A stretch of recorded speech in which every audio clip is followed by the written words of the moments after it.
Hi hello ನಮಸ್ಕಾರ ಸ್ನೇಹಿತರೆ. ನಾನಿವತ್ತು ಒಂದು ವಿಷಯದ ಬಗ್ಗೆ ಮಾತಾಡ್ತಾ ಇದ್ದೀನಿ. ಏನು ವಿಷಯ ಅಂತಂದರೆ, ನಿನ್ನೆ ಸುಪ್ರೀಂ ಕೋರ್ಟ್ ಒಂದು ಆದೇಶವನ್ನು ನೀಡಿದೆ. ಆ ಆದೇಶ ಏನು ಅಂತಂದರೆ, ಫುಟ್ಪಾತ್ನಲ್ಲಿ ನಡೆಯೋದು ಜನರ ಮೂಲಭೂತ ಹಕ್ಕು ಅನ್ನುವಂಥ ಆದೇಶವನ್ನು ಕೊಟ್ಟಿದೆ.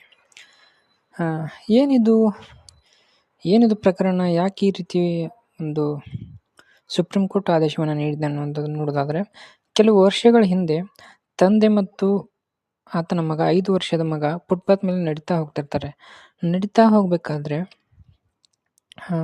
ಒಂದು ಟ್ಯಾಂಕರ್ ಅವ್ರು ನಡೀತಾ ಹೋಗೋ ಫುಟ್ಪಾತ್ ಮೇಲೆ ಬಂದುಬಿಟ್ಟು ಅವ್ರ ಮೇಲೆ ಹಾಯ್ದು ಹೋಗುತ್ತೆ. ಸೊ ಫುಟ್ಪಾತ್ ಮೇಲೆ ಹಾಯ್ದು ಹೋಗುವಾಗ ಅವನ ಮಗ ಆಕ್ಸಿಡೆಂಟಲ್ಲಿ ತೀರ್ಕೊಳ್ತಾನೆ. ಮೊದಲು ಹೈಕೋರ್ಟ್ಗೆ ಅಪೀಲ್ ಹೋಗ್ತಾರೆ. ಸೊ ಅಲ್ಲಿ ಕಡಿಮೆ ಪರಿಹಾರಧನ ಅವ್ರಿಗೆ ಸಿಗುತ್ತೆ. ಸೊ ಮೇಲ್ಮನವಿಯನ್ನು ಸಲ್ಲಿಸಿ ಸುಪ್ರೀಂ ಕೋರ್ಟ್ಗೆ ಹೋಗ್ತಾರೆ.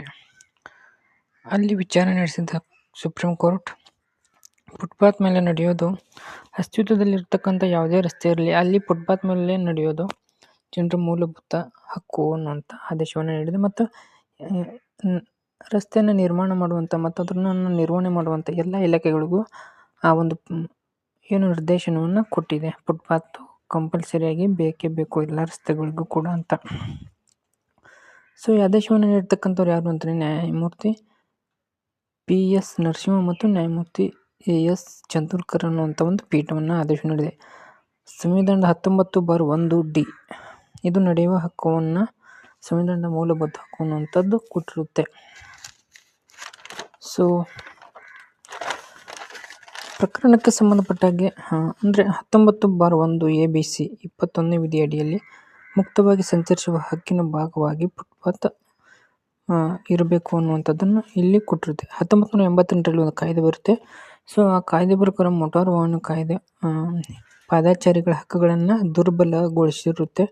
ಸೊ ಅದನ್ನು ಸುಪ್ರೀಂ ಕೋರ್ಟ್ ಹಲ್ಲಗಳೆದು ಫುಟ್ಪಾತ್ ಮೇಲೆ ನಡೆಯೋದು ಜನರ ಮೂಲಭೂತ ಹಕ್ಕಾಗಿದೆ.